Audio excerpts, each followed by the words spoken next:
एक तरफ आप तारीफ कर रहे हैं योगी तारीफ सरकार की, नहीं, एक तरफ आप मैं कह रहे हैं मुसलमानों के साथ भेदभाव हो रहा है। मैं योगी मतलब मैं सरकार की समझ नहीं पा रही हूँ कि दरअसल क्या नेहा जी चाहते हैं आप, नेहा जी साजिद जी क्या चाहते हैं? योगी सरकार अच्छा काम कर रही है, नहीं काम कर रही है, मतलब क्या कहना चाह रहे हैं कि अच्छा है नहीं है, ये रिपीट होनी चाहिए नहीं होनी चाहिए, मुसलमानों इनके साथ होंगे नहीं होंगे, इनके साथ आना चाहिए नहीं आना चाहिए, क्या है?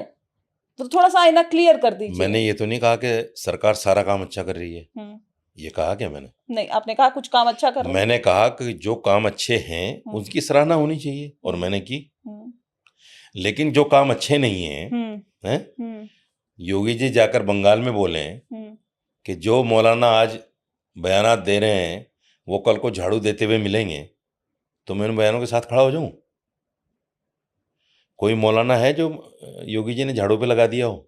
एक मौलाना का नाम बताएं योगी जी। एक अभी कितना गलत बयान दे दिया कि साहब उसमें कि वहाँ नमाज होती थी, नमाज पढ़वाई है पिछली सरकारों ने, जबकि उन्हीं के भारतीय जनता पार्टी के एक एमपी हैं ब्रिज भूषण शरण, उन्होंने उस बात का खंडन कर दिया कि नहीं यहाँ तो ऐसा कभी नहीं हुआ। फिर क्या कहेंगे उसको? अच्छा मुझे बताइए कि आप राम मंदिर में जो चंदा चोरी वाला मामला आया उस पे आप खुलकर बोले, आप रथ यात्रा पर बोलते हैं, आप तमाम मुद्दों पर बोलते हैं, लेकिन जब बात आती है वक्फ बोर्ड में कथित वित्तीय अनियमितताओं की, भ्रष्टाचार के आरोप लगते हैं, उस पर साजिद जी चुप क्यों हो जाते हैं? उस पर क्यों नहीं बोलते हैं? आपने मेरी बात समझी नहीं। जब मैंने वक्फ बोर्ड पे बात की अभी आपके पॉडकास्ट में, मैंने कहा कि वक्फ बोर्ड में जो भी धांधलियां हुई हैं वो सरकारों ने की हैं, मुसलमान के हाथ में तो आया ही नहीं वक्फ बोर्ड आज तक। तो अगर धांधली सरकार कर रही है तो मैं तो कह रहा हूँ ना 250 बीघे जमीन सरकार ने ली है दिल्ली में। मैंने बोला ना, बोला कि नहीं बोला कि कांग्रेस सरकार ने 250 बीघे जमीन ले ली? तो फिर आप कैसे कह सकते हैं मैं नहीं बोला वक्फ बोर्ड पे? जो धांधली है उन पे भी बोल रहा हूँ। और यहाँ देखिए वक्फ बोर्ड की धांधली और उस धांधली में बड़ा फर्क है, बड़ा अंतर है। यहाँ सिर्फ पैसे की चोरी नहीं है, यहाँ आस्था पर डाका है। जो मेरी माँ और बहन अपना मंगलसूत्र निकाल के डाल दे उसकी कितनी बड़ी आस्था होगी।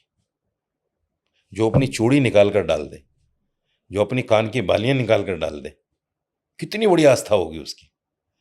औरत के लिए सबसे ज्यादा अगर कोई प्रेम की चीज है, समझ रही हैं आप, तो वो उसके जेवरात हैं, आभूषण, बिल्कुल है कि नहीं है? यानी एक बार को वो अपने पति को कह सकती है जरा साइड में रुको, करेंगे बात। लेकिन बात अगर जेवरों की आ जाए तो वहां औरत फिर चुप नहीं रह सकती। किसी के नहीं सुन सकती, सही बात है। वो औरत अपने जेवर उतार के डाल रही है और आपने चोरी कर ली, उसकी आस्था का क्या? इसको असल में क्या है, हमारे जो पत्रकार बिंदु हैं उन्होंने बहुत हल्का कर दिया उस चोरी को, बहुत हल्का कर दिया। वो चोरी चोरी है ही नहीं, वो तो आस्था का डाका है। ऐसे लोगों को तो सरेआम सरेआम पत्थर नहीं, जूते मार मार कर, तमाचे मार मार कर हलाक कर दो, वो भी सजा उनके लिए कम है। आस्था की चोरी है ये।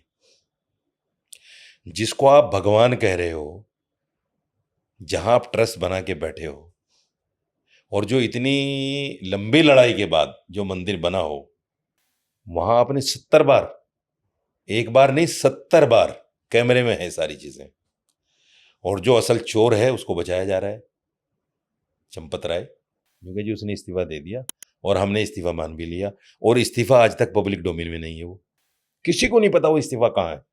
जितने पत्रकार बैठे हैं, मैं आपके पॉडकास्ट के माध्यम से खुला चैलेंज दे रहा हूं, कोई आदमी उसकी एक प्रति दिखा दे मुझे कि वो इस्तीफा कहाँ है। और वो पत्रकार बेशर्मी से यूं कहते हैं जी इस्तीफा मंजूर कर लिया। अरे जो चीज है ही नहीं उसको मंजूर का क्या मतलब है तो दिखाओ कि साहब ये इस्तीफा दे दिया चंपत राय ने, और जब इस्तीफा मंजूर कर लिया चंपत राय क्या कर रहे हैं वहां बैठे हुए अभी? वो तो वहीं अभी भी। चलिए, तो ये तो आस्था का डाका है। और ये देखिए, अगर भारतीय जनता पार्टी को 2027 में नुकसान होगा तो राम मंदिर की चोरी की वजह से होगा, ये भी आप लिख लेना इस बात को। सरकार दोबारा बनेगी? मुझे नहीं लगता, मुझे नहीं लगता। क्या लगता है किसकी सरकार बनेगी? राम मंदिर की चोरी बड़ा मुद्दा होगा इलेक्शन में। 27 में किसकी सरकार आएगी? देखें अभी क्या होता है। अभी तो कहते हैं ना, बच्चा जब पैदा होता है तो 4-6 महीने में कई रूप बदलता है ना। तो अभी 4-6 महीने हैं इलेक्शन में, देखो क्या रूप बदलेगा, कौन सी शक्ल निकल के सामने आएगी, अभी कुछ नहीं कह सकते। ये तो कह दिया आपने कि बीजेपी सरकार नहीं लौट रही। मुझे लगता नहीं, क्योंकि राम मंदिर इतना बड़ा मुद्दा बन जाएगा। जिन लोगों ने आस्थाओं के साथ वहां पैसा दिया है उनकी आस्था तो हट हुई है। मैं तो समझता हूँ जो सच्चा सनातनी होगा वो तो वोट देगा नहीं। मैंने अगर अपना मंगलसूत्र डाल दिया निकाल के और मुझे पता चल गया वो किसी ने चोरी कर ली, डाका डाल लिया उस पर, तो कैसे दे दूंगा भाई? सही बात है। चलिए बहुत बहुत शुक्रिया आपका साजिद जी, आप हमारे स्टूडियो में आए और आपने बहुत ही बेबाकी से तमाम सवालों के जवाब दिए, इसके लिए आपका बहुत बहुत शुक्रिया। बहुत शुक्रिया। और इसी के साथ इस पॉडकास्ट में फिलहाल के लिए इतना ही। हमें दीजिए इजाजत। नमस्कार।